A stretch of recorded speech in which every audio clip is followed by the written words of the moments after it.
Estamos então, meus irmãos, estamos começando a aula aqui, a aula 3, né? Já fizemos a oração e vamos prosseguir agora aqui para a lição, tá bom? Então, vamos lá. Ixi, vou colocar em ordem de apresentação. Então, vamos agora.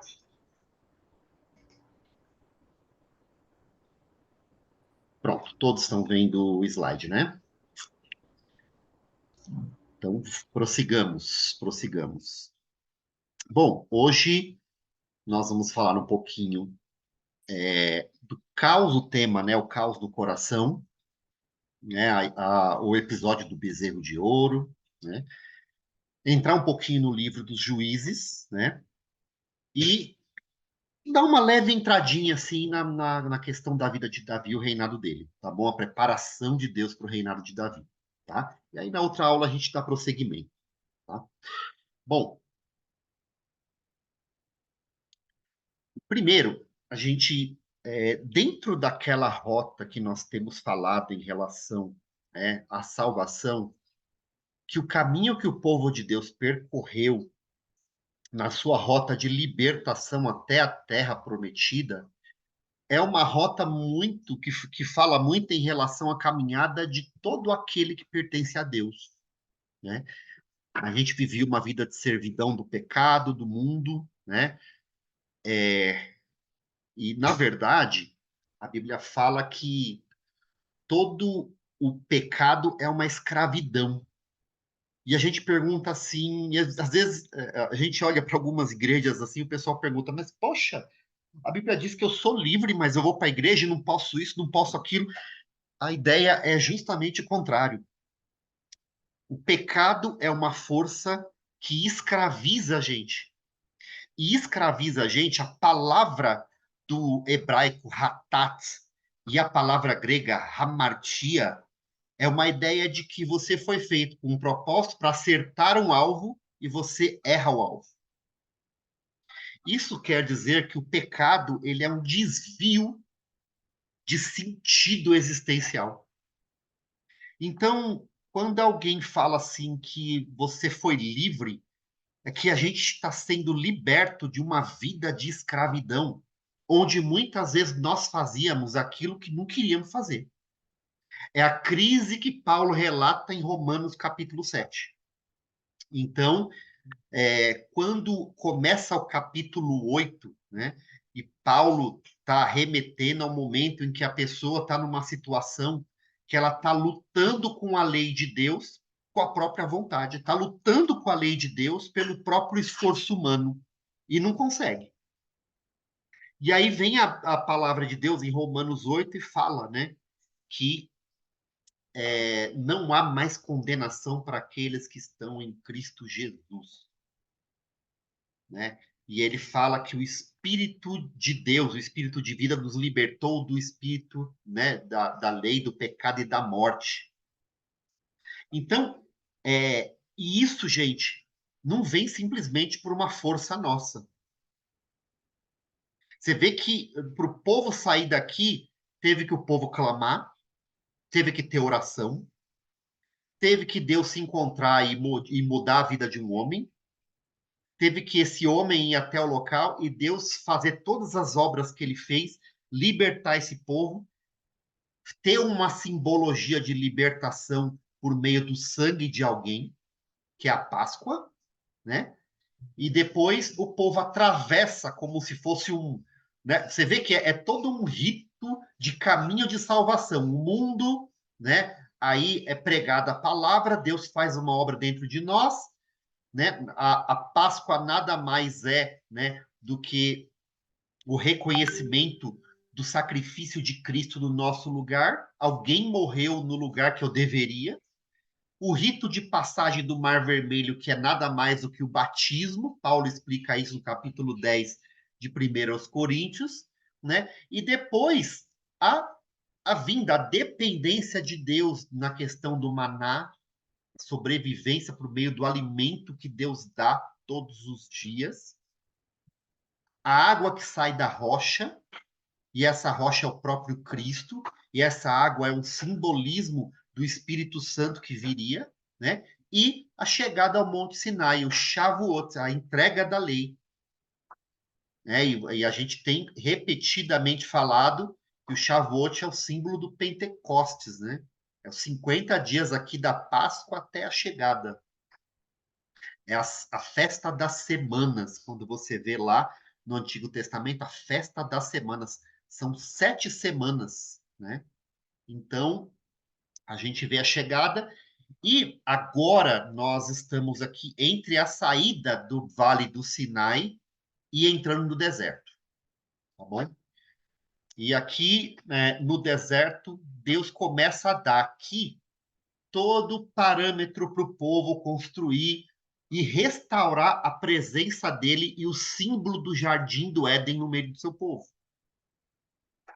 Quer dizer, e aí a gente chega, né, e quer dizer que Deus está entregando para Moisés todo o caminho e todo como deve ser feito, né, o tabernáculo.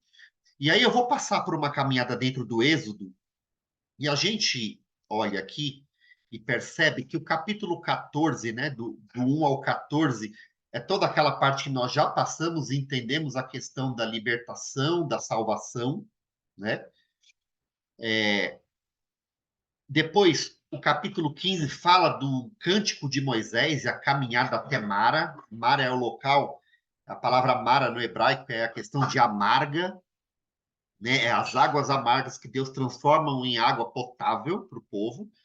O 16, o povo começa a murmurar, a reclamar, e Deus prepara ali o maná e os codornizes, né? O 17, eles chegam a Meribá lá, né? Aliás, Meribá é mais para frente, né? E aí a água jorra da rocha, né? E a vitória sobre os amalequitas também. E aqui, gente, continuamente a reclamação do povo. Depois a gente vai para o capítulo 18 e vê eles chegando ali em Midian. Eles encontram ali com Jetro. Jetro começa a aconselhar, né, Moisés, e ele dá um conselho muito importante. Fala, olha, você não vai conseguir dar conta disso sozinho, né? E é engraçado como Deus prepara e dá sabedoria e divide dons no meio dos homens, né? E isso se trata lá e para a igreja, né? Nós não conseguimos fazer nada sozinhos, nada sozinhos. Deus só me deu esse dom e eu estudo o que eu estudo porque vocês existem, porque vocês estão aqui. Porque se vocês não estivessem aqui, não teria sentido nenhum. E aqui o conselho que Jetro dá para Moisés é divida o povo. Coloca homens capazes para liderar 100, de 100 a 50, de 50 a 10, grupos de 10, de 50, de 100, de 1000. Então, a gente percebe que Moisés acata esse conselho, né? E divide e começa o povo. E aí, a gente começa a perceber pela contínua reclamação do povo que a gente não sabe qual é o maior milagre. Se foi Deus tirar do Egito, né? Ou o que é mais difícil, né? Se é Deus tirar o povo do Egito ou se é Deus tirar o Egito de dentro do povo. Porque você percebe que em todo momento eles estão retornando ao Egito. Olha só, no capítulo 14, né? Estão diante lá do mar e falam: foi por falta de túmulos no Egito que você nos trouxe para morrermos no deserto? O que você fez conosco, tirando-nos de lá? Aí tínhamos dito no Egito: deixe-nos em paz, deixe a gente em paz. Olha, se Deus deixasse a gente em paz, meu irmão, misericórdia. Seremos escravos dos egípcios. Se Deus fizesse a nossa vontade. E olha, quando você vai para Romanos capítulo 1, a gente percebe que ira de Deus nada mais é do que Deus dizer para o homem assim: seja feita então a sua vontade, faz o que você quer. E amor de Deus é quando ele não deixa a gente fazer o que a gente quer, ele segura a gente, ele diz não, ele castiga, muitas vezes ele disciplina a gente. Isso é amor de Deus na Bíblia.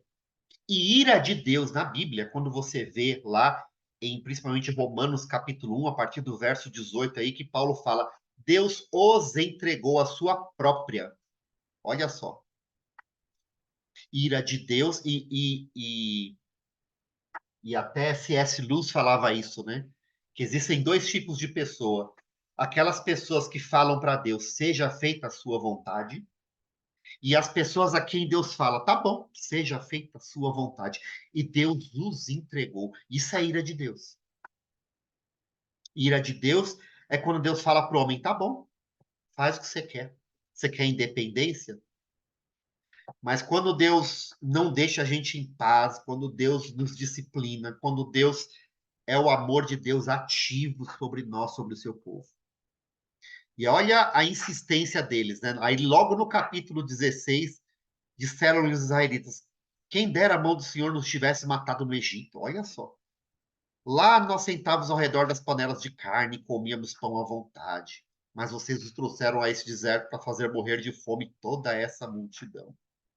Depois do povo ver tudo aquilo que Deus fez, o capítulo 16, o povo estava reclamando que não tinha pão, não tinha carne, não tinha bebida. Né? O capítulo 17, né? O povo já está reclamando por questão de água, né? Sedento reclama Moisés. Por que você nos tirou do Egito? Foi para matar a sede a nós, aos nossos filhos e aos nossos rebanhos? Então Moisés clamou ao Senhor. Que farei com esse povo? Estão a ponto de apedrejar-me. Então nós percebemos que às vezes é mais fácil tirar o povo do Egito do que tirar o Egito do povo. É mais fácil, né, a gente Deus fazer operações na nossa vida, mas a operação de mudança dentro de nós ela é a mais complexa e a mais demorada.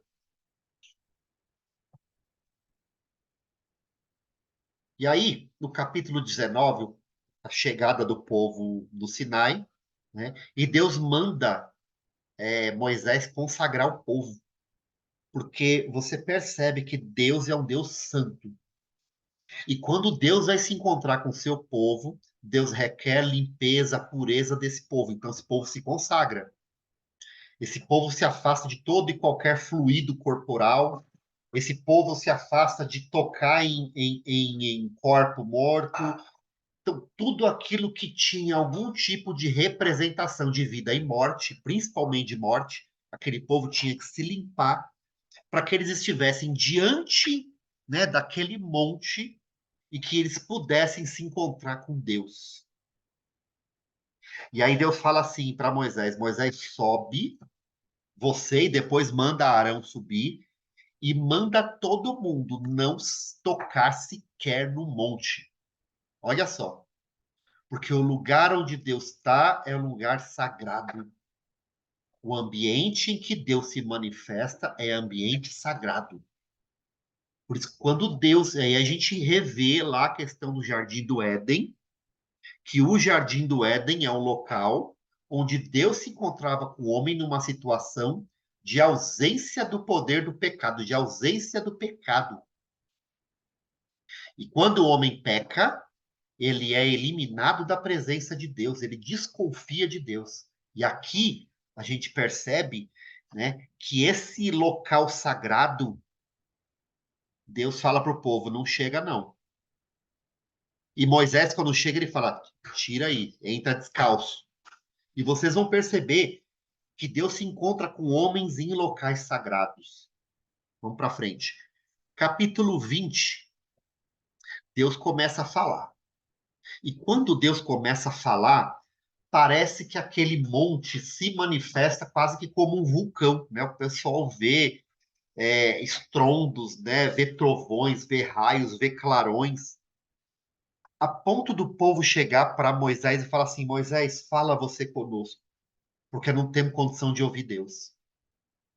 Aqui Deus dá os 10 mandamentos, que é a condição de lei moral inicial, primordial para o povo, ok?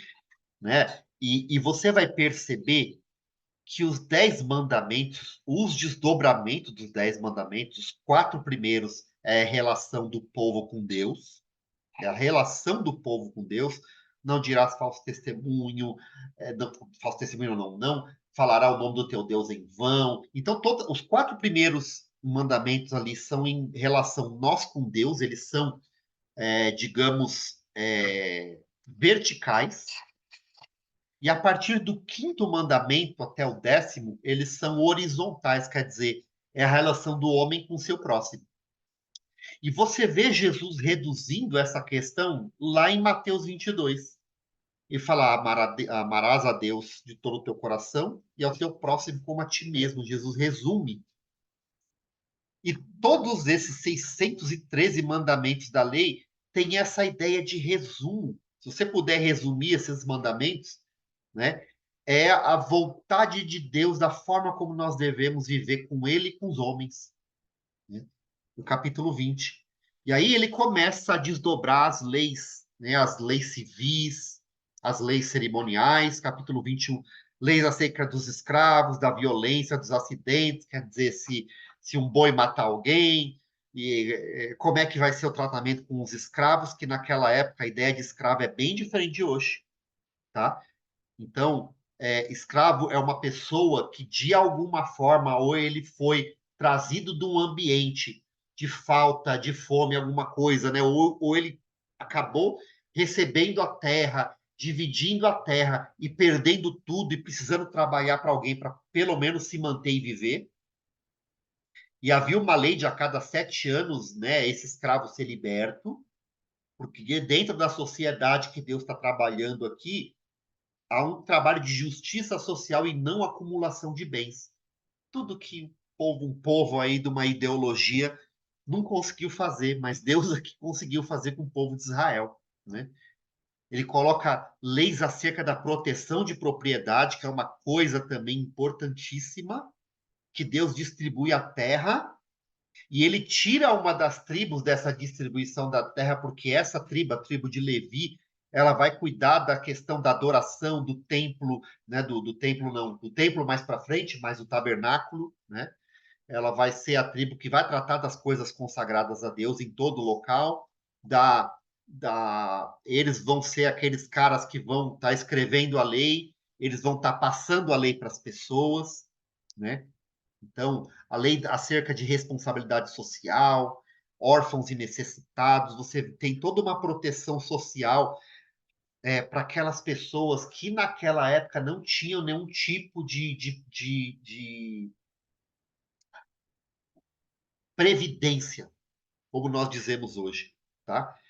Órfãos e viúvas que ficavam, a mulher que ficava sem seu marido, um filho que ficava sem seu pai, ele ficava sem o seu provedor. E a lei trabalha especificamente para que o povo sustentasse essas pessoas, bem como também até estrangeiros. Olha só, né? E aí ele fala da lei sobre a justiça, e aqui começa um pouquinho do compêndio de que lá para frente, né, na sociedade ocidental, alguém vai pegar as ideias daqui da lei de Deus para colocar no direito, né? E as leis sobre o sábado, sobre o descanso, tá? O 24 fala da confirmação da aliança do Sinai, né? E aí Moisés, a partir daqui, ele sobe e fica, né? Ele sobe Moisés, Arão, Nadab e Abiú e 70 autoridades do povo. Eles ficam lá no monte e a partir daqui, Deus começa a dar a Moisés todos os direcionamentos para a construção, tanto do tabernáculo como de todos os objetos dentro do tabernáculo, tá? Então, do 25 ao 31, é toda essa questão da construção do tabernáculo, separação dos sacerdotes, como vai fazer todos os objetos. É Deus passando para Moisés a forma e como ele deveria restaurar a presença de Deus no meio do povo. E como vocês viram na aula anterior, como é que era feito esse tabernáculo, nós passamos aí na aula anterior, a disposição das tribos do tabernáculo, o caminho de salvação, aquela cruz que é feita dentro do próprio tabernáculo. Então a gente percebe que o tabernáculo é uma restauração da habitação de Deus no meio do povo, e para isso Deus também tinha que restaurar o povo por meio da lei, tá? E aí a gente entra no Mar, capítulo 32. Pode falar. Mar, só Aham. uma dúvida. O Moisés não subiu. Ana, cortou. Ah, caiu aqui, eu estou te ouvindo, mas sumiu todas as informações. O meu Ixi, telefone está dando se deve ser a repetindo aqui. tua, deve ser a É, tua mas conexão aí. eu não vejo você, acho que agora ele vai restaurar. A minha pergunta é: o Moisés não subiu sozinho no monte? Da primeira vez, Eu sim. tô confundindo. Da primeira Ah, vez, sim, tá? A primeira vez que ele subiu no monte foi sozinho. A segunda vez, ali sobe, Deus manda depois chamar Arão. E agora, no capítulo 24, Deus manda ele subir. Ele sobe, quer dizer assim, no pico do monte onde ele se encontra com Deus, está só Moisés, tá? ah, Arão, Nadab e Abiú para um pouco antes. entendi. Entendeu? No local sagrado lá está Aí só já era Moisés. a terceira vez, então, Isso aí, mais que é ou a menos. terceira vez. Terceira subida, tá? E é nessa terceira subida que Deus começa a dar toda essa descrição da restauração do jardim do Éden, que é a presença de Deus no meio do povo. E aí a gente chega no capítulo 32, que é o capítulo que entra a nova parte aqui do livro da qual o Bernardo está tratando, tá? E dentro desses pontos, se você olhar depois, eu vou entrar em Levítico, mas dentro daquele caminho que nós vimos, a gente também olha que dentro das festas de Israel, as festas também mostram para a gente um caminho de salvação. A Páscoa é a morte do cordeiro, quer dizer, a libertação do Egito. Os pães asmos, né, a ideia do sepultamento. E a retirada do fermento é a ideia da retirada do pecado do meio do povo, né? As primícias, que era a festa do início da colheita, né? Dos primeiros frutos, né? Dava a ideia de ressurreição. E aí chegava o Pentecostes, que depois em Atos foi a entrega da lei aqui para o povo, e depois foi visto como poder do Espírito Santo lá em Atos 2. A festa das trombetas, né, que era o anúncio da libertação do Senhor contra os povos inimigos de Israel, quando o povo começa a entrar na terra. E aqui ele simboliza arrebatamento, e você vai ver isso, né, trombetas. E aí a festa de expiação, a questão de salvação do povo, né? E os tabernáculos, a festa dos tabernáculos, o Sukkot, né? Ela dá uma ideia da vinda de Deus e a morada de Deus com os homens. Ele representa tanto a vinda do próprio Cristo da primeira vez, e você vê João capítulo 1, a palavra que João usa é tabernaculou entre nós, e depois em Apocalipse 21, você vê que o céu desce para a terra e o reino dele, a morada dele vem para junto de nós. Então você vê que tem toda aqui uma simbologia. Mas, quando o povo chega em Êxodo 32, a gente tem a seguinte leitura, né? O povo está lá esperando Moisés, já se passam 40 dias. O povo começa a reclamar ali para. Depois Arão sobe, né? Arão, Abiúde, etc., eles descem e fica só Moisés. Tá? E aí o povo começa a reclamar para Arão, para né, as lideranças que ficaram ali, falando: poxa, Moisés tá lá, Moisés subiu, ele, cara, cadê? E aí, como é que fica, né? E aí eles começam a pressionar Arão. E Arão, tomado de uma falta de fé, né? Ele simplesmente ele entra, né, na reclamação do povo ali, ele se deixa levar e ele fala: tá bom. E a mentalidade, e esse é o problema, gente, eles saem do Egito, mas a mentalidade de como os homens lidavam com a divindade se manteve dentro deles. Por quê? Porque há uma diferença na forma como os homens lidam com as divindades pagãs, certo? Que é uma forma meio que de manipulação. Eu me achego a Deus por alguma troca, para ele não me matar, ou para ele me dar alguma coisa que eu quero, ou para ele manipular as forças da natureza, ou para que ele faça com que as plantações sejam abundantes, Por isso que os deuses que vocês vão ver mais para frente dos cananeus, por exemplo, Baal, Axera, né? São deuses que estão muito ligados à agricultura, e aí os ritos de idolatria, de adoração desses deuses, são ritos também muito ligados à semente, à terra, por isso são ritos sexuais. O pastor Luiz Saião faz uma brincadeira que ele fala, é uma balada, né? Eles fazem uma balada lá, são ritos sexuais e tem prostituição dentro desses ritos, como a ideia de que a mesma forma que é fecundado nesses ritos de prostituição, a terra também seria fecundada. Então, a relação dos povos com os seus deuses pagãos ainda estava um pouco na mente do coração do povo. O povo ainda não conhecia a forma de trabalhar do Deus verdadeiro. Então, como eles tinham aquela percepção, poxa, Moisés já passou muito tempo aí, então, cara, a gente vai ter que. Essa ideia de que a gente tem que tomar frente de Deus, né? E é engraçado que até as palavras, quando Jesus fala com os seus discípulos, eles falam: Vinde após mim. A ideia é o seguinte: vocês não têm vontade simplesmente própria para fazer a vontade de Deus, vocês não conseguem por si próprios. Sigam os meus passos. Eu sou o modelo. E aqui, eles, munidos de uma mentalidade idolátrica, de uma mentalidade pagã, começa a falar para Arão, não, vamos fazer o seguinte, vamos aqui fazer um Deus e vamos adorar esse Deus.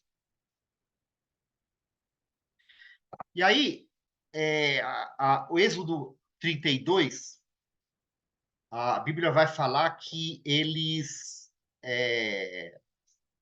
incomodando ali Arão, Arão falou, então tá bom, pega todos os seus objetos de ouro aí, tudo, me dá aqui. Eles fundiram esse ouro, modelaram um bezerro, que era um símbolo de uma divindade pagã lá do Egito, que era o Apis também, né? Que era o deus ali das colheitas, né? Quer dizer, o povo adora aquilo que eles querem pedir, ok? Por isso que Paulo, no capítulo 4 ali de 2 Timóteo, ele fala desse anseio humano de buscar, inclusive no culto cristão, homens que preguem aquilo que a gente quer que pregue, que fale aquilo que a gente quer que fale, que pregue sobre os nossos anseios humanos, sobre os nossos desejos, sobre a forma como a gente quer manipular Deus. Por isso que tem igrejas hoje, né, que é a igreja do público X, do público Y, do público tal, né, tem até a igreja do público GLBT, sei lá, porque não condenando as pessoas, eu não quero aqui também condenar as pessoas, nós somos tão pecadores quanto eles, mas a ideia é que eu não me coloque diante de Deus como aquele que é meu Senhor e qual eu devo buscar a vontade dele, mas que muitas vezes a gente se impõe e quer colocar nossa vontade sobre Deus. Essa é a diferença da adoração correta a Deus e do homem querendo em todo momento manipular a Deus, que é o que você vai ver.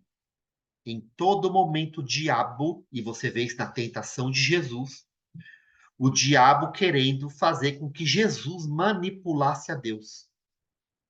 E isso é uma coisa muito grave. E aí ele fala assim: ele os recebeu e os fundiu, transformando tudo num ídolo que modelou como uma ferramenta, com ferramenta própria. Isso aqui, gente, é importante. Por quê?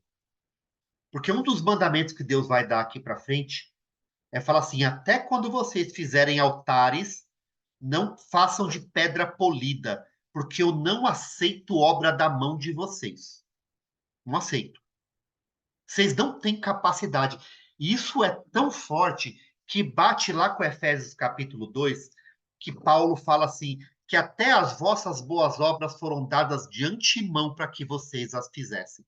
Tamanha é a nossa incapacidade diante de Deus. Por isso que a Bíblia ela anuncia a nossa dependência de Deus, E toda ação de independência, ela é condenada aqui. Até a nossa forma de querer adorar a Deus com independência e ferramenta própria é o homem lapidando a sua adoração a Deus, dando-lhe a forma de um bezerro.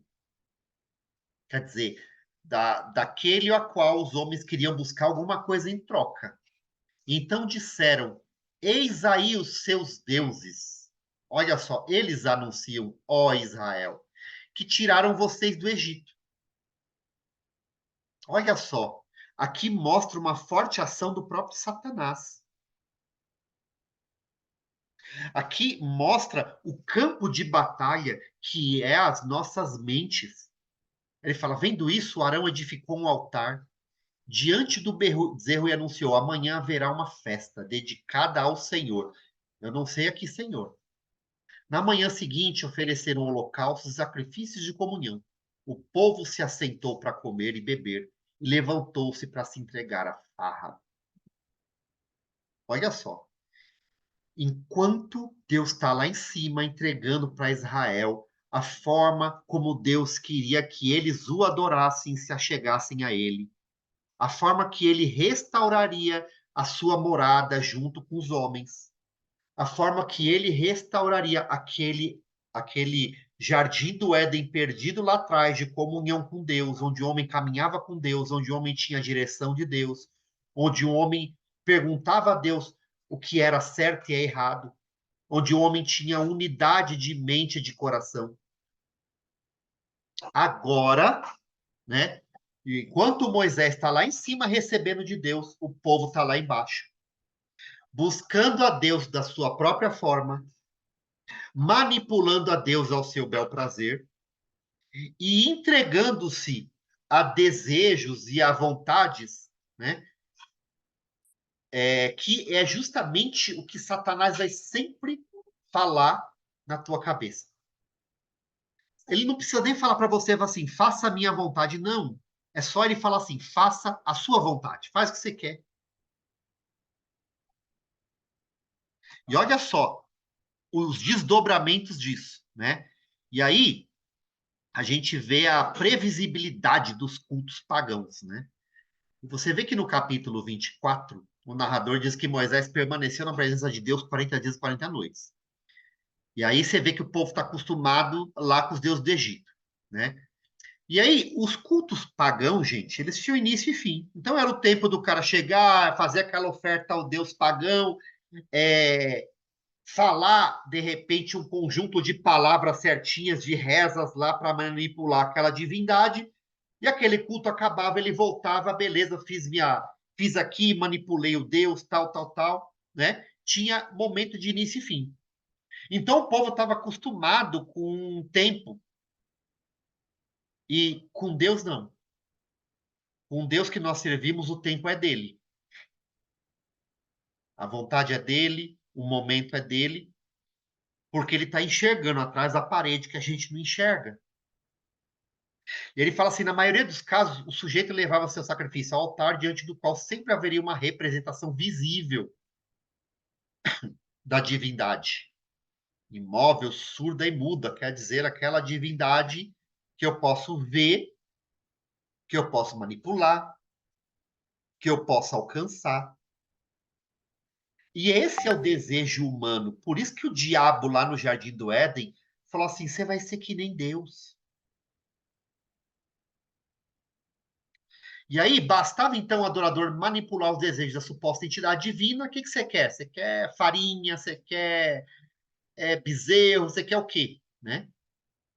Bem diferente da ideia que Deus dá para o seu povo e que o povo distorceu desde Babel com a religião. Desde lá, de Adão e Eva, depois que eles caem, Deus ensina para ele o caminho do sacrifício de alguém que deveria morrer no lugar do mal que eles fizeram. Por isso que Deus troca aquelas roupas de folha por roupas de peles de animais. Porque ele fala: alguém morreu para que você se vestisse aí. Alguém morreu para cobrir sua vergonha. Então, quando Deus fala para fazer sacrifícios, eles são simbólicos. Eles direcionam o homem de que o mal que a gente faz, alguém paga por aquilo. Então, diante de tanto tempo, os israelitas pareciam desnorteados. Eles dizem no verso 1, né? Não sabemos o que aconteceu a Moisés, que nos trouxe da terra do Egito para cá. O povo está lá. Então, quando a gente não tem. O nosso Deus é o Deus que exige submissão nossa. Ele é o Deus que a gente chama de Senhor. A gente faz a vontade dele e Deus está falando comigo agora também. Quando ele não é Senhor, a gente tenta manipular ele. E aí, a previsibilidade da resposta do povo também, né? E aí você vê a instrução que Moisés dá: esperem aqui até voltarmos. Havia uma instrução. Eles não estavam perdidos. A única dificuldade do nosso coração é crer ou não crer. Instrução a gente sempre tem de Deus. A nossa dificuldade é sempre crer. A nossa dificuldade é não duvidar de Deus. A nossa dificuldade é, sabe, dentro do nosso coração é saber se aquilo que Deus está fazendo realmente não será. Será que não é bom?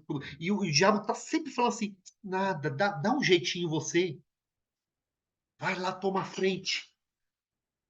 É claro que tem momentos da vida que nós precisamos saber quando Deus está nos direcionando ou não. Porque também pode ser que a gente muitas vezes utilize a oração como uma desculpa para não agir da forma como Deus já falou para a gente agir. Por isso que Deus também fala para Abraão: por que vocês estão clamando a mim? Fala para o povo marchar. Porque Deus já tinha dado direcionamento. E a gente tem que saber o momento de receber o direcionamento, o momento que Deus nos manda esperar e o momento que Deus nos manda dar. Isso se chama relacionamento. Por isso que o viver com Deus não é um viver mecânico. Por isso que esse Deus aqui que está se manifestando a esse povo não é um Deus que vai ser mecânico como as divindades. Não vai ser um Deus que vai fazer no tempo que a gente quer, né? Por isso que o povo começa a reclamar. E eles encontram uma forma independente. E essa era uma forma sutil de dizer que o que Deus dissera a Moisés não era fidedigno. E segundo, que o próprio povo não estava disposto a guardar. Não estou.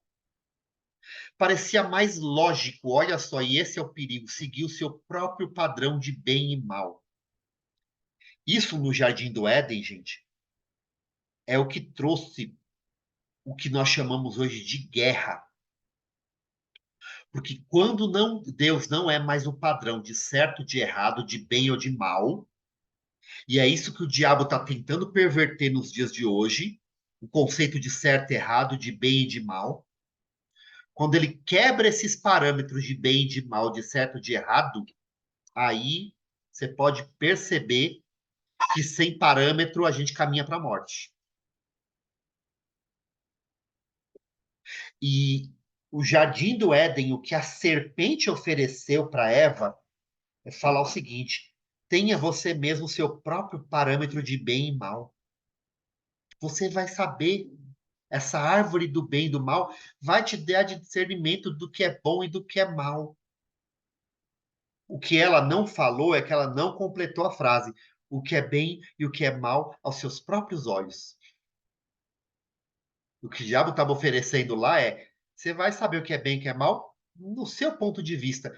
E essa diversidade de pontos de vista é que faz uma Rússia achar que pode invadir um outro país. É que faz um outro ditador achar que pode escravizar o povo. É achar que alguém pode pegar um povo que estava numa tribo, escravizar, colocar correntes nele, jogar num navio negreiro e mandar para um outro país e mandar aquele povo viver a ponto de trabalho forçado. É essa nossa essa nossa esse nosso conceito de bem, de certo e de errado. Quando o homem se separa do conceito do certo e errado de Deus, é isso que dá. E aí ele volta, e a Vé mostra se qualquer ser alguém sem a maior obrigação de corresponder às ansiedades idolátricas. Ele era completamente distinto dos ídolos. Então esse Deus é diferente. E Deus começa com a primeira lição aqui de que ele não é um Deus manipulável. Ele é um Deus que requer de nós um relacionamento.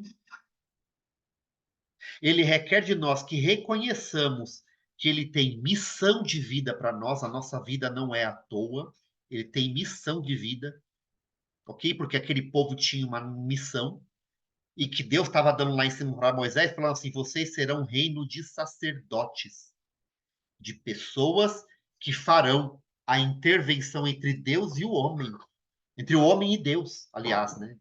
Deus e o homem é o profeta, entre o homem e Deus. Isso quer dizer que vocês serão uma nação cujo quem buscar salvação vai ter que se aproximar de vocês para entender essa salvação. Quantos povos se aproximaram de Deus? Deus teve que espalhar o povo de Israel para o exílio para que outros povos pudessem ter contato, outros reis pudessem ter contato com esse Deus. E aí, a gente percebe que esse episódio traz um problemão grande para o povo, porque a partir dali, Moisés tem que descer e Deus fala para Moisés assim: eu não vou mais caminhar com esse povo. E aí Moisés faz um trabalho de intercessão no capítulo 32. E Moisés, ele é o tipos de Cristo. Ele faz ele intervém pelo povo. E aí Deus quer destruir o povo, Moisés intervém e fala: olha, se você destruir o povo, o povo lá que viu o Senhor fazer tudo e fazer todas aquelas maravilhas vai dizer que o Senhor fez tudo aquilo para matar o teu povo aqui no deserto. O povo vai dizer que o Senhor é um Deus igual o Faraó era. Olha só, e é tão incrível, gente, como Deus muitas vezes ele faz papéis duplos dentro da jornada. Quando você vê Abraão no capítulo 22 de Gênesis, né, ele vai lá e vê aquela ideia de matar o próprio filho, e quando ele vai sacrificar, né, Isaac, Deus fala: pera, segura a mão aí, porque eu vi que você não abriu mão do seu filho, do seu único filho. Parece que Deus está colocando a figura do próprio Abraão como um próprio Deus e o sentimento, e transferindo para Abraão o sentimento do próprio Deus que não abriu mão do próprio filho. E aqui Deus faz o papel daquele que julga e faz o papel também no coração de Moisés daquele que intervém sobre o povo. Porque Deus não gosta de trabalhar sozinho. Olha que lindo. Deus não gosta de trabalhar sozinho. Mas você fala: poxa, mas foi Moisés. Não, Moisés foi nada mais do que movido pelo próprio Deus para fazer isso. Que nós não temos nada. E aí, a gente vai para o outro capítulo, que ele vai falar aos trancos e barrancos, que como o povo se comportou dali em diante. Eu queria fazer uma linha aqui para a gente. Então, a gente vai terminar aqui a Torá, que é o Pentateuco, né?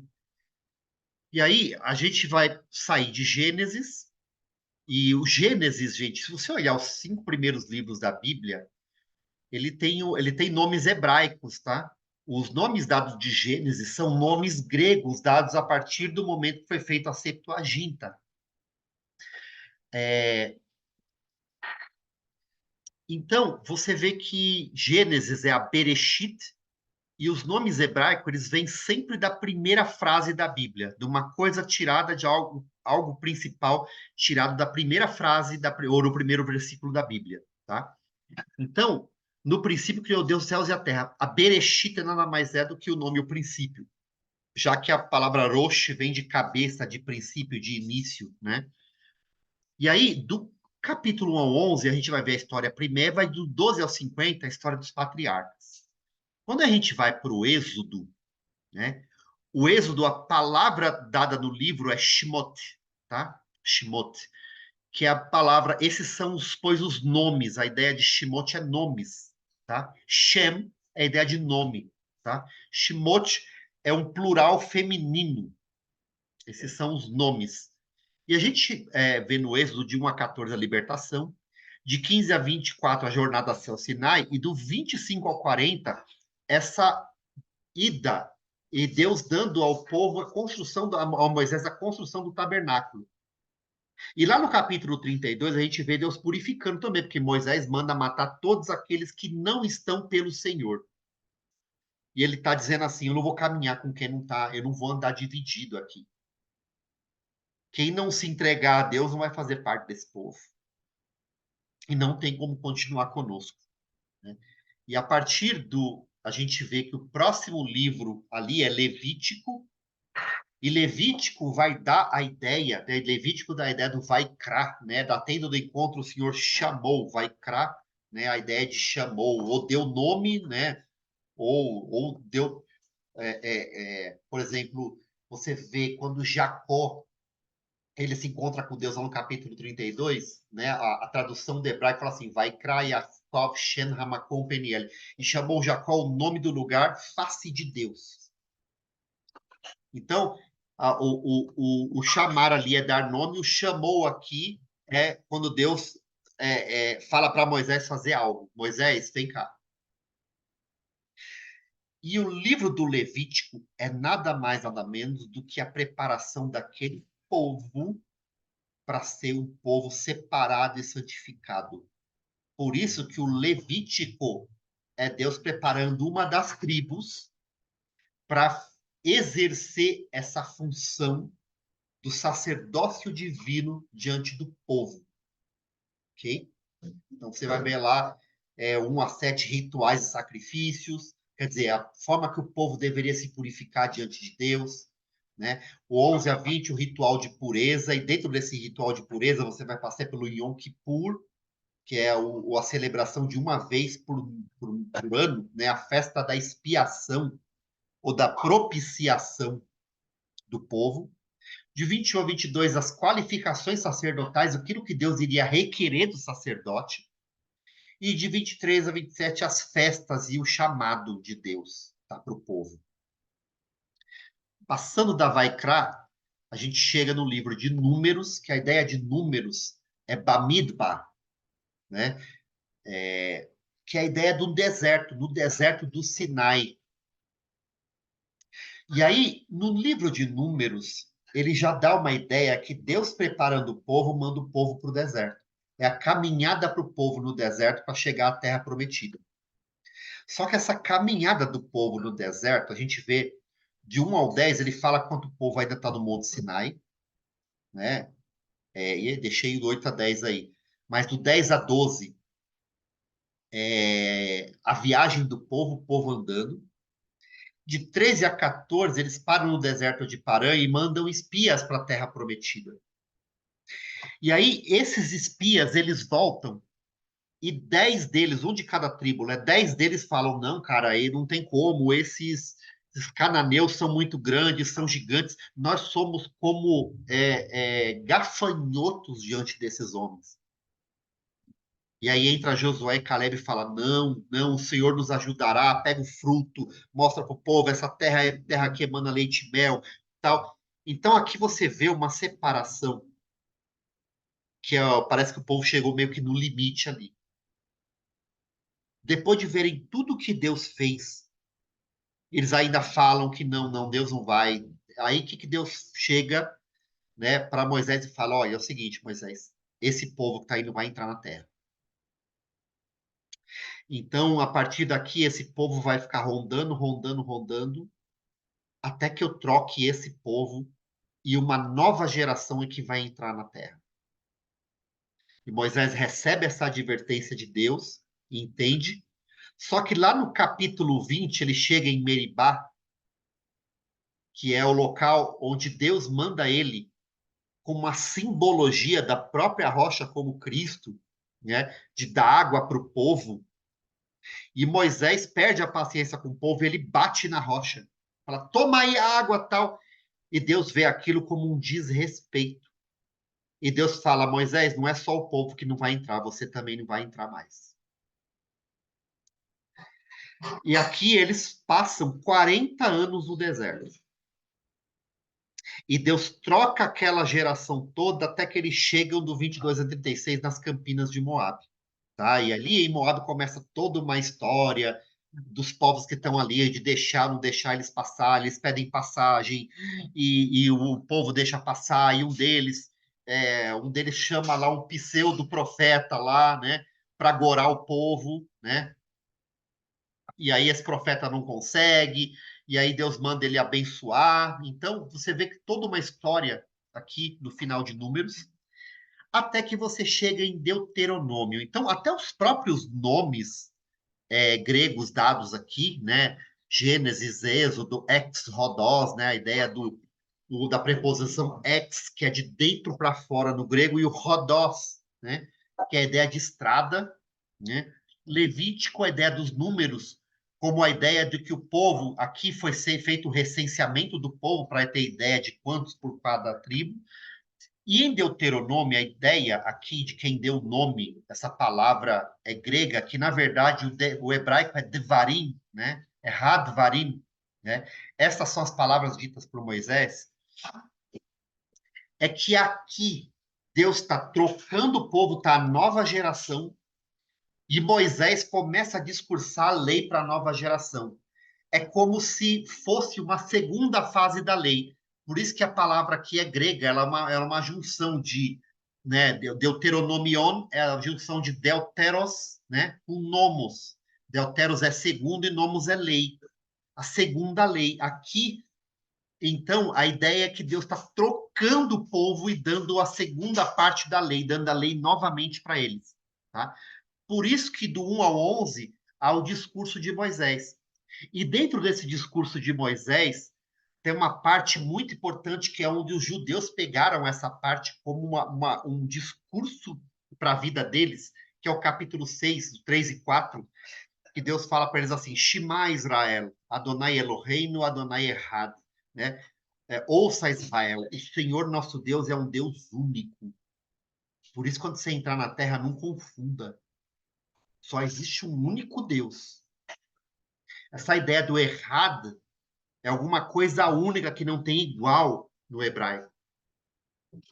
O nosso Deus é um Deus sem igual. Não se compara a nada.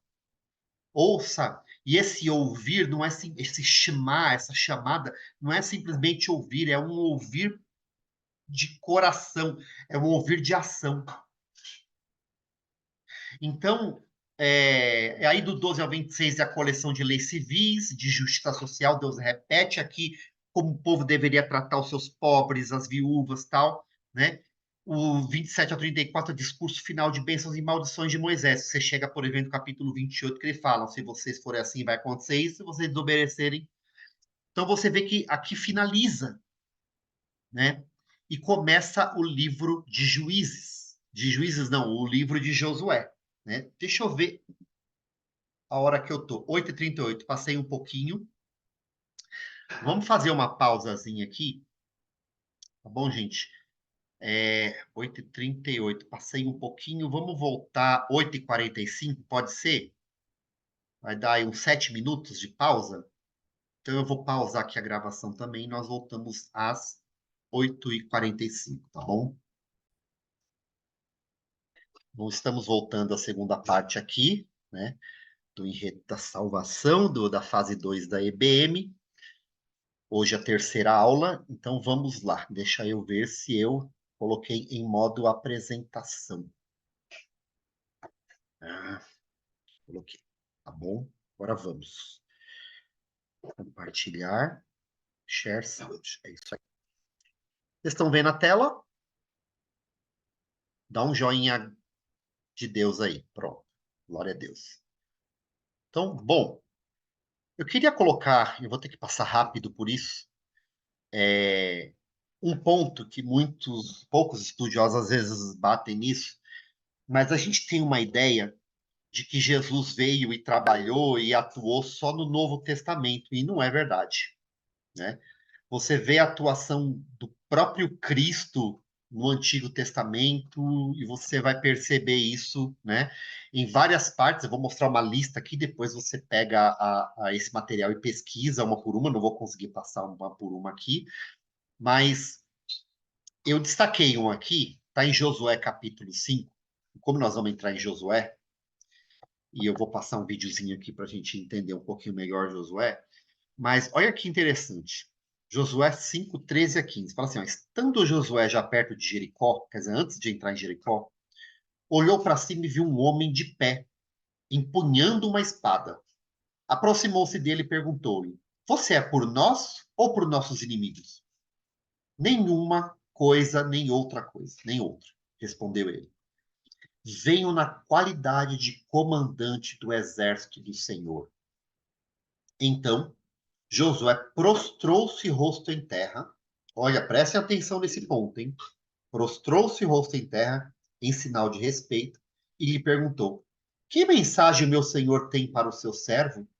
O comandante do exército do Senhor respondeu: tire as sandálias dos pés, pois o lugar em que você está é santo. E Josué as tirou. Olha só. O que é isso aqui, gente? É uma cristofania. Porque a Bíblia diz que ninguém viu a Deus, ninguém viu a face de Deus, mas a Cristo ele o revelou. Quer dizer que o próprio Cristo estava agindo aqui por meio do povo.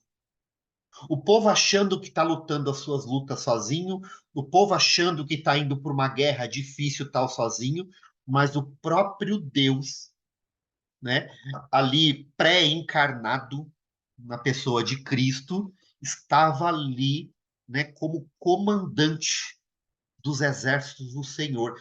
E você vai ver a atuação, né? Você vai perceber que a atuação muda de nome em alguns outros locais, como Malach Adonai no hebraico, como o anjo do Senhor. Você vai perceber a situação. Mas, Marco, por que você diz aqui que não é simplesmente um anjo, alguém, é o próprio Deus que está aqui? Porque quando você vê a interação de homens com anjos, e algum homem tenta se prostrar diante de anjo, você vê que o anjo já fala: opa, para aí. Né? Você vê isso na interação de Gabriel, do anjo Gabriel com Maria. Você vê João, né, lá no Apocalipse, quando ele vai se prostrar, o anjo fala: para. Isso aqui é só um anjo aqui. Não... Mas esse comandante, ele aceita adoração. E você vai ver outras partes da Bíblia, da interação desse anjo do Senhor, a pessoa se prostra diante dele e ele aceita. Porque não está se tratando simplesmente, né? Então, a gente entrou no livro de Josué e você vai ver que o próprio nome de Josué tem uma similaridade muito grande com o nome de Jesus, e é Roshua, tá? É aquele Yahvé salva, né? Yahweh salva. Tem essa ideia aqui. Então, e essas aparições, eu destaquei algumas aqui, a gente vai perceber como Deus interveio aqui na história. Você olha lá nos carvalhos, alguns exemplos, os carvalhos de Manre, em Gênesis 18, a aparição humana de Deus para Abraão, em forma de três homens. Aí, em Gênesis 16, quando aí o anjo do Senhor vai se encontrar com Agar, dá consolo para ela, fala o que vai ser o filho dela, o que ele requer, e você vai ver que ele fala como Deus. Eu fiz isso, eu, sempre em primeira pessoa. O Horebe, no próprio capítulo 3, né? Quando você entra em Êxodo 3, você fica confuso. Era um anjo? Era o próprio Deus? Né? Um anjo falou ali. E é engraçado que essa interação ela é bem sobrenatural, porque às vezes é anjo, outra hora é o próprio Deus. E você vê que Paulo lá na frente fala assim: Deus, Moisés recebeu essa lei por meio de anjos. É anjo? É Deus? É também. Parece que no momento de Deus atuar, muitas vezes ele alterna. Eu não abri minha câmera? Não entendi porque ela fechou.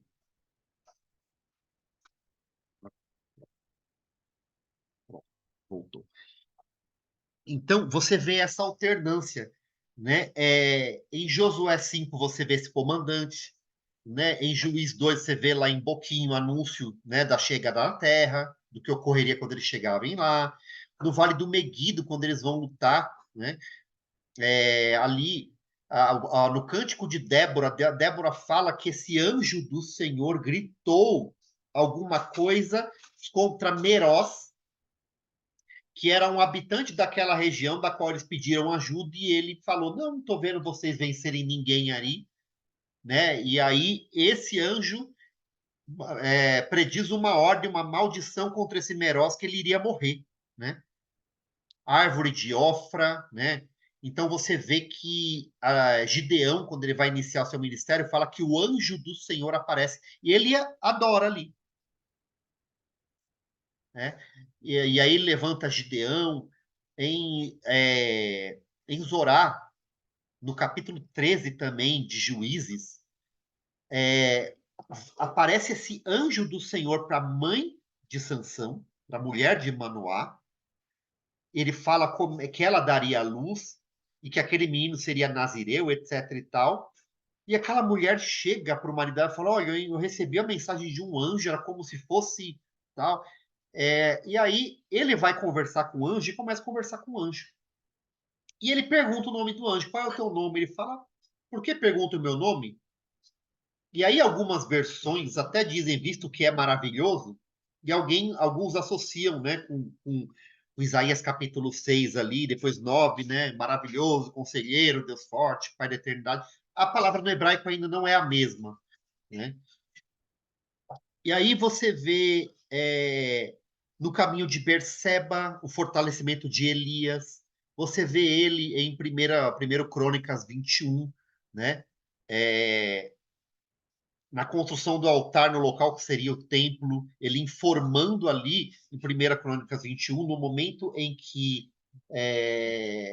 Davi faz ali a contagem do povo, e Deus se ira com isso, porque ele não está confiando em Deus, está confiando em exército, né? E Deus se ira e manda uma praga que começa a matar, e aí Davi fala: olha, mata a mim, porque eu sou culpado por isso. Aí o anjo do Senhor manda ele comprar aquela eira de Araúna, que é o local onde seria o templo. É o mesmo local onde lá atrás Abraão ia sacrificar Isaac. É o mesmo lugar que lá na frente, né, o Salomão vai construir o templo. É um lugar já sagrado. E o anjo do Senhor aparece ali na eira de Araúna, em Jerusalém, no livramento dos assírios, na morte de 185 mil soldados. Quer dizer, quando os assírios invadem lá o povo do norte, eles vão tentar cercar Jerusalém. Deus manda o anjo do Senhor que acaba com todos aqueles soldados. Em outros locais também, você vê o julgamento do sacerdote Josué, e esse anjo manda ele trocar as vestes. Então, você vê que há uma atuação de uma cristofania, de uma aparição de Deus, e muitas vezes ele é trocado de papel com anjo, e outras vezes é o próprio Deus ali, entendeu? É o próprio Jesus. E aí vou passar um filme rapidinho de 7 minutinhos para vocês, para a gente fazer uma introdução a Juízes, tá? Então, peço que vocês estejam aí atentos, eu vou ficar olhando a carinha de vocês. Esse canal aqui é uma bênção, chama Bible Project, é muito bom. O livro de Juízes. Lembre-se, depois que Josué levou as tribos de Israel para a terra prometida, ele os chamou para serem fiéis à aliança com Deus, obedecendo os mandamentos da Torá. E se eles fizessem isso, mostrarão a todas as outras nações como Deus é. Assim, o livro de Juízes começa com a morte de Josué e, basicamente, conta a história do fracasso total de Israel. O nome do livro vem do tipo de líderes que Israel teve nesse período. Antes de terem reis, todas as tribos estavam sendo governadas por esses juízes. Não pense em um tribunal. Esses eram líderes político-militares regionais, mais parecidos com chefes tribais. E, um aviso importante, o livro de Juízes é muito perturbador e violento. Ele conta a história trágica da corrupção moral de Israel, da sua má liderança e basicamente como eles não são muito diferentes do que os cananeus. Mas essa história triste também pretende gerar esperança para o futuro. E você pode ver isso na maneira como o livro foi projetado. Há uma grande introdução que prepara o terreno para o fracasso de Israel, já que eles não expulsam os cananeus remanescentes. Em seguida, a grande seção principal do livro tem histórias sobre a corrupção crescente dos juízes de Israel. E a progressão aqui mostra como os líderes de Israel vão de muito bons a regulares e de ruim a piores. A seção final é realmente perturbadora e mostra a corrupção do povo de Israel como um todo. Então, vamos nos aprofundar e explorar cada parte um pouco mais. A sessão de abertura começa com as tribos de Israel em seus territórios na Terra Prometida. E quando Josué derrotou algumas das cidades cananeias principais, ainda havia muita terra a ser tomada e muitos cananeus vivendo nessas áreas. E assim, o capítulo 1 apresenta uma longa lista de grupos e cidades cananeias que Israel não conseguiu expulsar da terra. Lembre-se, todo o objetivo de expulsar os cananeus era evitar sua corrupção moral e a sua maneira de adorar os deuses através do sacrifício infantil. Deus havia chamado Israel para ser um povo santo, e isso não acontece. O capítulo 2 descreve como Israel tomou o lado dos cananeus e adotou todas as suas práticas culturais e religiosas. E é bem aqui que a história para. Durante quase um capítulo inteiro, o narrador nos dá uma visão geral de tudo o que está prestes a acontecer no resto do livro. Essa parte da história de Israel, diz o narrador, foi uma série de ciclos se movendo como uma espiral para baixo. Assim, Israel tornava-se como os cananeus e assim pecariam contra Deus. Deus permitiria que eles fossem conquistados e oprimidos pelos cananeus. E por fim, os israelitas veriam o erro de suas escolhas e se arrependeriam. Então, Deus levantaria um libertador, um juiz dentre Israel, que derrotaria o inimigo e traria uma era de paz. Mas, finalmente, Israel pecaria novamente e começaria tudo de novo. Esse ciclo fornece o conceito literário e o fluxo para a próxima seção principal do livro. Ele se repete para cada um dos 6 juízes principais cujas histórias são contadas aqui. As histórias dos 3 primeiros juízes, Otiniel, Eude e Débora, são aventuras épicas, mas são também histórias extremamente sangrentas. Ou os próprios juízes, ou as pessoas que ajudam os juízes derrotam seus inimigos e libertam o povo de Israel. As histórias sobre os próximos 3 juízes são mais longas e se concentram nas falhas de caráter dos juízes, que ficam cada vez piores. Gideão começa muito bem.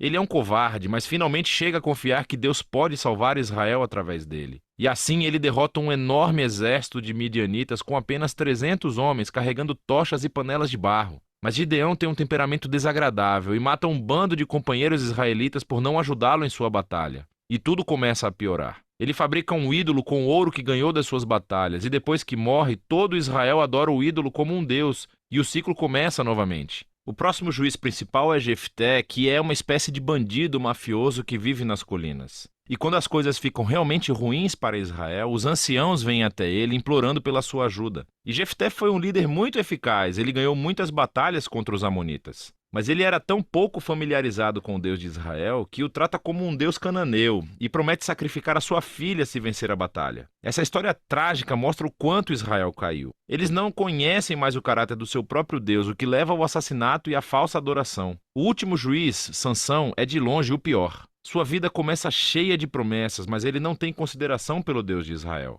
Ele era promíscuo, violento e arrogante. Ele obteve vitórias brutalmente estratégicas sobre os filisteus, mas apenas à custa da sua própria integridade. E a sua vida termina em uma corrida violenta de assassinato em massa. Agora, uma nota rápida aqui. Você notará um tema repetido na seção principal do livro. Em momentos-chave, o Espírito de Deus capacitará cada um desses juízes a realizar grandes atos de libertação. O fato de que Deus usa essas pessoas completamente errôneas não significa que ele endossa todas ou até mesmo qualquer uma de suas decisões. Deus está comprometido primeiramente a salvar seu povo, mas tudo o que ele tem são esses líderes corruptos e, por isso, trabalha com eles. Essa seção inteira é projetada para mostrar o quão ruim as coisas ficam. Você não consegue nem diferenciar os israelitas dos cananeus. E estamos falando apenas dos líderes. A seção final mostra Israel como um todo chegando ao fundo do poço. Há 2 histórias trágicas aqui e elas não são para os fracos de coração. Elas são estruturadas por essa linha, que é repetida 4 vezes no final do livro. Naquela época, Israel não tinha um rei, e todos faziam o que era certo aos seus próprios olhos. A primeira história é sobre um israelita chamado Miqueias, que constrói um templo privado para um ídolo. E ele é saqueado por um exército particular enviado da tribo de Dan. Então, eles vêm e roubam tudo. E eles queimam a cidade pacífica de Laís e assassinam todos os seus habitantes. É uma história horripilante. Quando Israel se esquece do seu Deus, o poder e a força consertam as coisas. A história final do livro é ainda pior. É uma história chocante de abuso sexual e violência que leva à primeira guerra civil de Israel. É muito perturbador e esse é o objetivo. Essas histórias servem como um aviso. A queda de Israel até a autodestruição é o resultado de se afastar do Deus que os ama e que os salvou da escravidão do Egito. E agora Israel precisa ser libertado de si mesmo. O único vislumbre de esperança nessa história é encontrado nessa linha repetida na última parte do livro. Na verdade, forma a última frase da história: Israel não tem rei. E assim, o palco está montado para que os seguintes livros contem as origens da família do rei Davi, o livro de Ruth e também as origens do próprio reinado de Israel, o livro de 1 Samuel. Mas a história dos juízes tem valor como uma tragédia. É uma explicação séria da condição humana e, eventualmente, mostra a necessidade da graça de Deus para enviar um rei que resgatará o seu povo. E esse é o livro de Juízes. Amém. Joia. Deixa eu voltar aqui. Pronto. Então, quando você olha o livro de Juízes, você vê aquele ciclo de caos e ordem. Lembra os ciclos que nós falamos lá no início?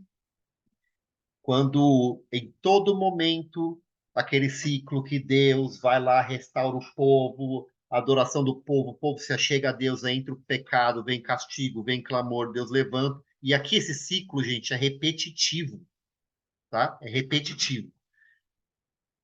Então, quando você olha o livro de Juízes, você vai perceber esse padrão aqui, esse padrão pecaminoso, né?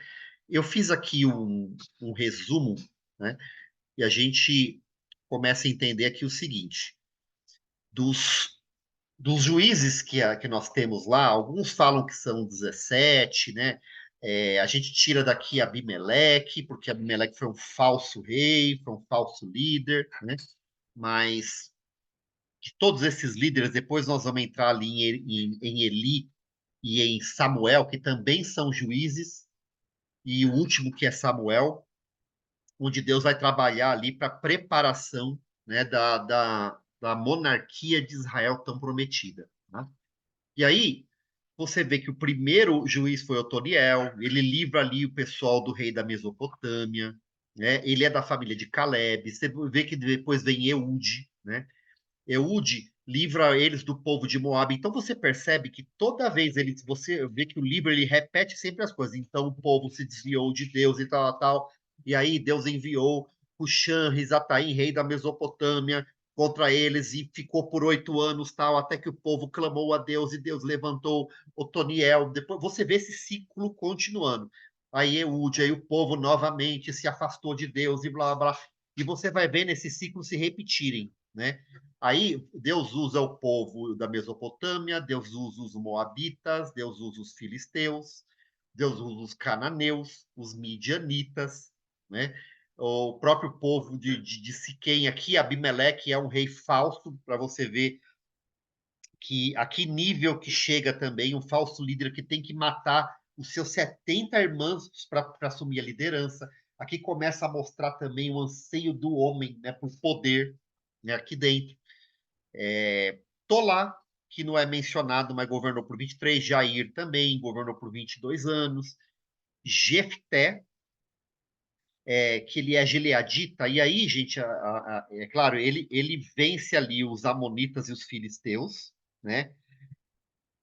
E só que ele era um cara tolo e ele é o cara, como o vídeo falou, que ele tinha aquela mentalidade cananita e ele oferece a filha dele. É claro que alguns comentaristas entendem que Jefté não entregou a filha em sacrifício, ele entregou a virgindade só da filha, que aquela filha seria dedicada a Deus e ela não seria, não se casaria, né? E por isso que a questão da virgindade no Antigo Testamento é uma coisa muito importante também, tá? Tem toda uma simbologia para aquele povo. Mas acredito que nesse caso ele entregou realmente, ele quis entregar a própria filha como sacrifício, tendo a ideia de que o Deus da Bíblia é os deuses de Canaã, que exigia esses tais sacrifícios, né? Então você tem uma discussão aqui nessa questão de Jefté, se foi realmente a questão de só a virgindade da filha, ou se era realmente a vida dela, tá? Depois você tem Ibsan, Elon e Abdon. Você tem 3 líderes que passam um período aí que não, a Bíblia não dá muitos dados sobre esses homens, mas eles lideram aí 10 anos, o outro eles não falam que ele era efraimita, né? E por último vem Sansão, que aí sim, Sansão, né, que é da tribo de Dan. Então você vai perceber aqui, eu fiz um resumo, eu vou passar rápido, eu não vou me conter muito a isso aqui, tá? Mas você consegue perceber que até mais ou menos aqui, Débora, você tem um perfil de líder, e esse perfil de líder vai caindo a qualidade. E parece que o livro de Juízes ele vai mostrando meio que uma descendente, uma queda. O pessoal parece que vai descendo uma escada, né? A coisa vai piorando, a ponto de, no final do livro, e aí eu vou lá pro nosso querido Logos Software. Deixa eu ver onde eu coloquei. Acho que eu coloquei aqui. Juiz. Olha só, olha que doideira. Se você pegar a partir do verso do capítulo 16, 17, 16 morre Sansão, olha o verso 17. Ele começa dizendo assim: tinha um homem de Mica nos montes que diz que certa vez a sua mãe.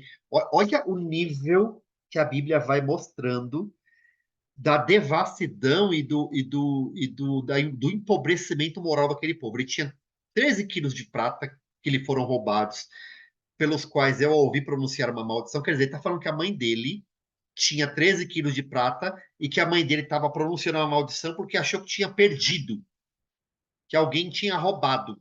E aí ele falou: na verdade, essa prata está comigo, eu a peguei. Disse a sua mãe: o Senhor o abençoe, meu filho. Você vê que o povo usa o nome de Deus nas loucuras deles. Olha só. Quando ele devolveu as 13 quilos de prata à mãe, ela disse: consagro solenemente a minha prata ao Senhor para que o meu filho faça uma imagem esculpida de um ídolo de metal. Eu a devolvo a você. Olha, olha o nível de afastamento que o povo está aqui. Tá? E aí, ora, esse homem, Mica, possuía um santuário, fez um manto sacerdotal e alguns ídolos da família, e pôs um de seus filhos como sacerdote. Ele criou ali um negócio, um business, né, um negócio de sacerdócio próprio ali. Na época não havia rei em Israel, então cada um fazia o que lhe parecia certo. Olha como o livro de Juízes, no final, ele vai enfatizar muito isso, tá? Ele vai falar que o outro jovem de Belém chega, né?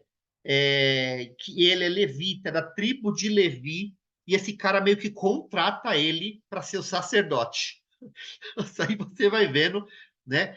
Aí fala da história de uma tribo de Dan que vai para Laís e vê uma terra, e depois eles retornam, chamam um exército, vão lá, e eles passam na casa desse Mica, e aí esses caras olham esse negócio e falam: não, eles apanham a imagem, eles roubam a imagem, o manto sacerdotal, os ídolos da família, o ídolo de metal, e roubam o sacerdote também. Olha o nível do negócio, né? E aí, Mica fala: o que vocês estão fazendo? Eles respondem: silêncio, não diga nada. Aí o sacerdote pergunta: o que vocês estão fazendo? E fala, eles responderam: silêncio, não diga nada, venha conosco que seja nosso pai e sacerdote. Veja o nível de corrupção.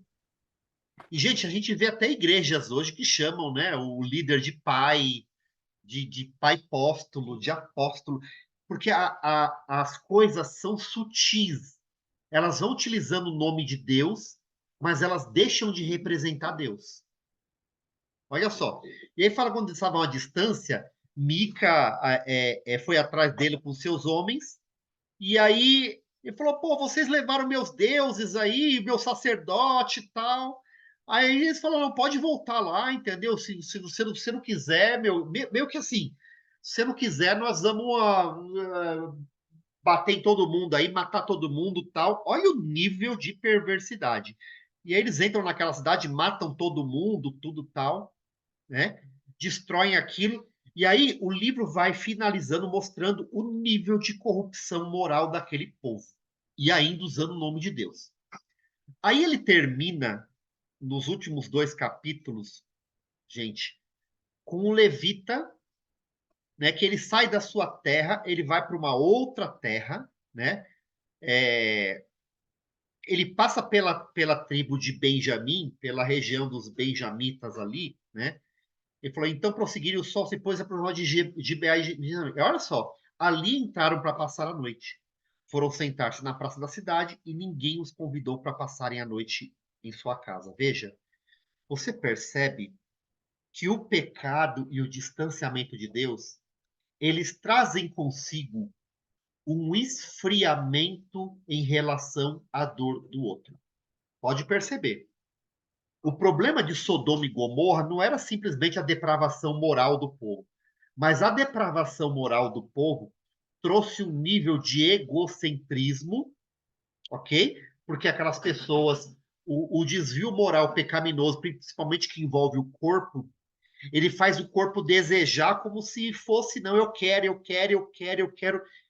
E as pessoas vão chegando num nível de egocentrismo que ele fala assim, ninguém convidou. E Deus tinha dado ordem que eles fossem receptivos, eles recebessem o pobre, a viúva, o estrangeiro, para que eles recebessem, para que eles fossem. E aí chega um senhor e recebe, né? Fala, você é bem-vindo na minha casa, disse o homem idoso, vou atendê-lo no que você precisar, não passe a noite na praça. E a Bíblia fala que no meio do joio sempre tem um trigo, sempre tem pessoas boas. Só que aí fala, quando estavam entretidos, alguns vadios da cidade cercaram a casa. Eu não estou falando, gente, de povo, de outros povos, não estou falando de cananeu, nada, eu estou falando do povo de Deus, da tribo de Benjamim, o filho mais novo, ok, de Jacó. Traga para fora o homem que entrou na sua casa para que tenhamos relações com ele. Vejam, os benjamitas estão tendo o comportamento do povo de Sodoma e Gomorra. Olha isso. O dono da casa lhe disse: não sejam tão perversos, meus amigos. Já lhes disse que esse homem é meu hóspede. Não cometa essa loucura. Olha a repetição da situação de Sodoma e Gomorra. Vejam, aqui está minha filha virgem e a concubina do meu hóspede. Eu as trarei a vocês. Vocês poderão usá-las e fazer o que quiserem com ela, mas não façam com esse homem, não cometam tal loucura. E aí você vê uma ideia de que se eles fizessem aquilo contra essas mulheres, não é que a mulher não valia nada, mas seria pelo menos uma coisa natural, não tão antinatural, e ele não estivesse levando aqueles homens a cometer um pecado tão grave. Mas a coisa tá tão feia aqui, a coisa chega num nível que eles. O homem pega aquela concubina desse homem, né, desse levita, jogam ela para fora da casa. Se os homens abusam dela, a ponto dessa mulher estar esgotada e cair morta na frente da casa. Esse homem pega essa mulher, olha o nível que esse povo está. Ele corta essa mulher em pedaços, né? É o levita Matsunaga, né? Corta essa mulher em pedaços, manda um pedaço para cada tribo, né? E quando as outras tribos, elas recebem isso, entra um clamor de justiça. E entra-se aqui, cria-se uma guerra civil. E essa guerra civil mata mais de 40 mil pessoas do povo, tanto da tribo dos benjamitas, quase que elimina a tribo dos benjamitas, a ponto de sobrar só uma quirela da tribo, né? E a ponto de morrerem mais de 20 mil das outras tribos, né? Inclusive tribo de Judá, das outras tribos. Então, parece que o próprio Deus ele fala para os homens aqui: seja feita a sua vontade, é assim que vocês vão viver sem mim. É assim que vocês vão viver uma vida distante de mim, né? Então, a gente percebe aqui, né, no final, esse desvio, essa destruição moral que acontece aqui, né?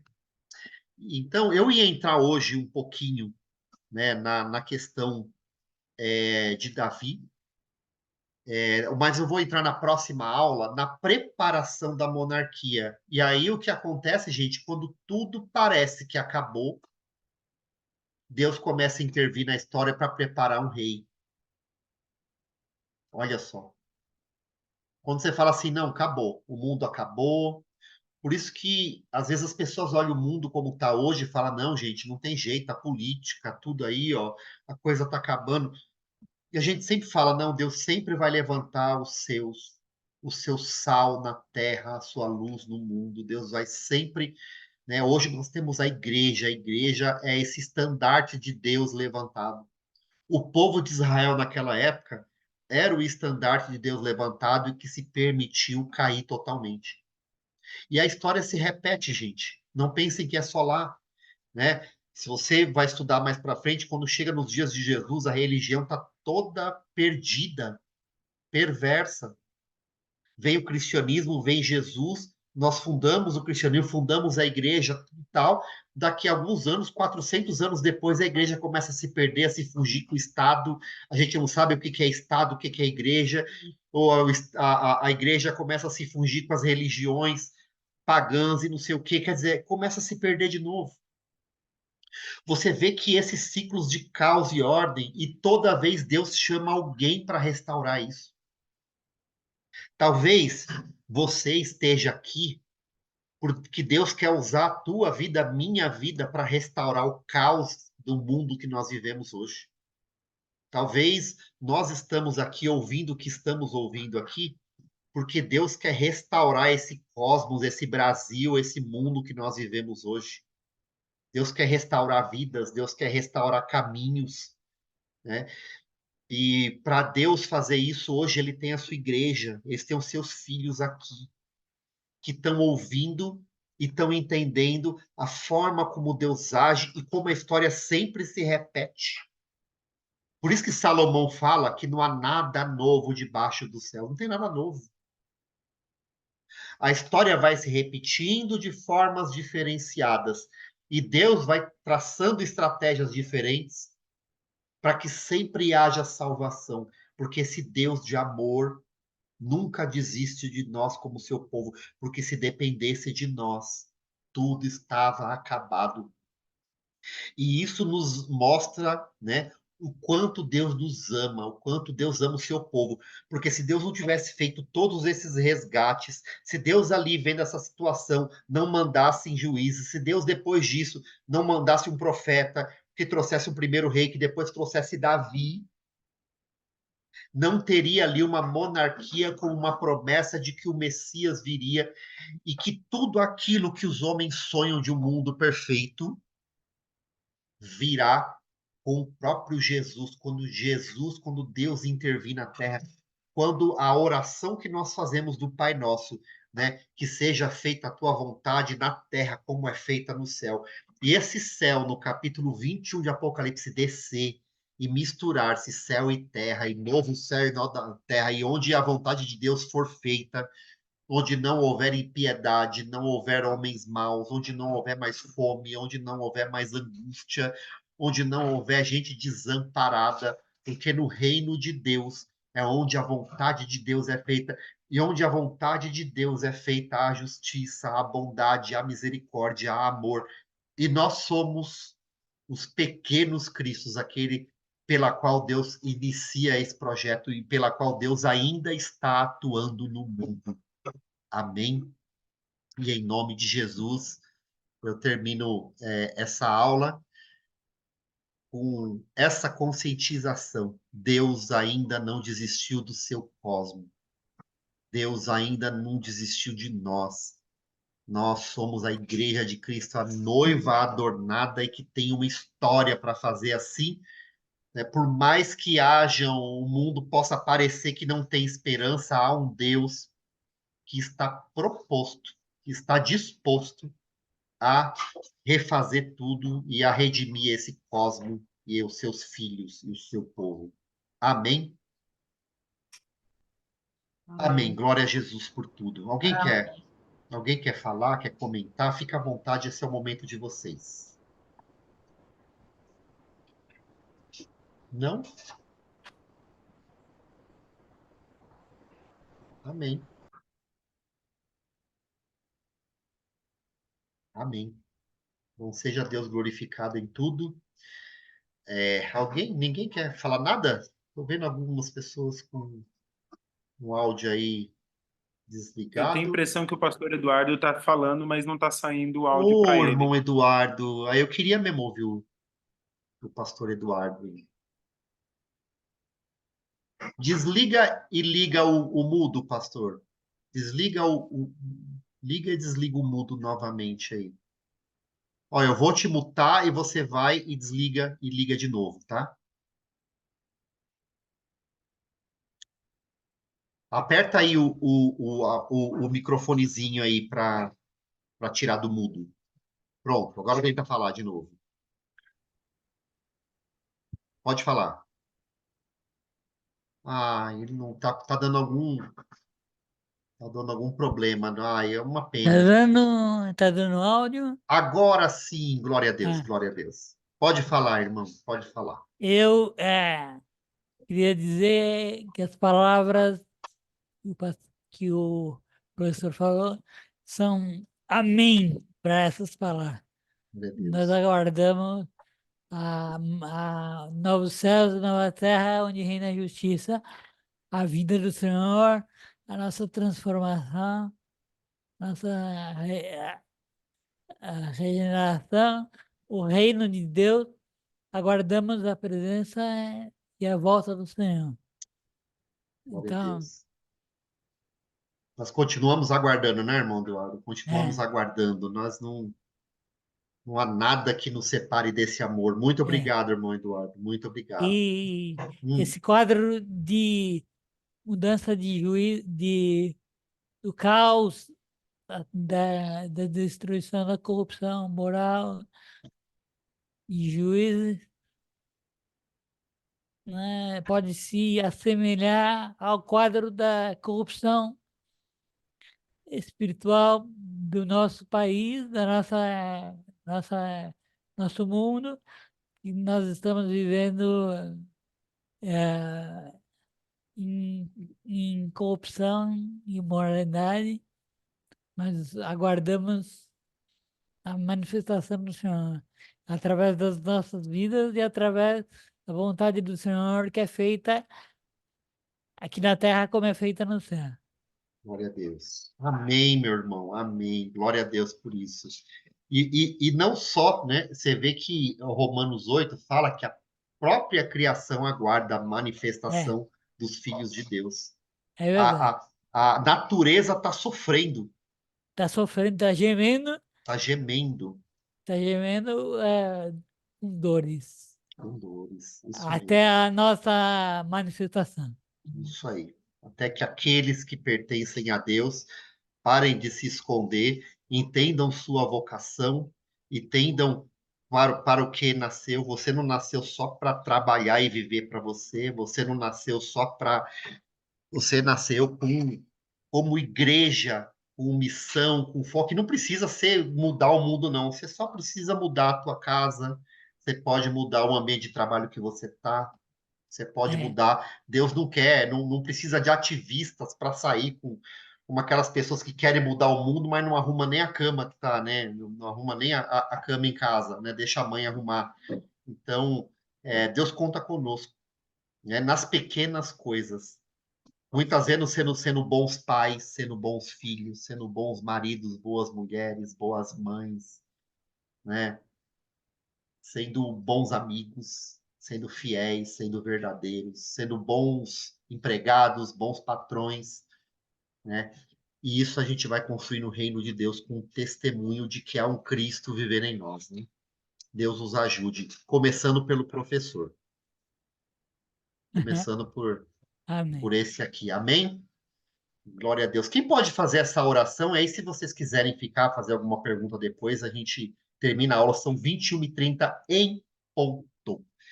Quem quer fazer essa oração? Quem está sentindo de fazer essa oração final, entregar ao Senhor esse momento?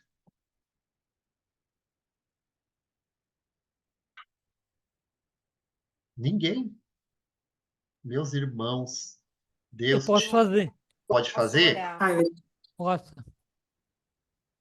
Tudo bem. Senhor, agradecemos a Ti pela Tua palavra que foi manifestada nos nossos corações, nas nossas vidas.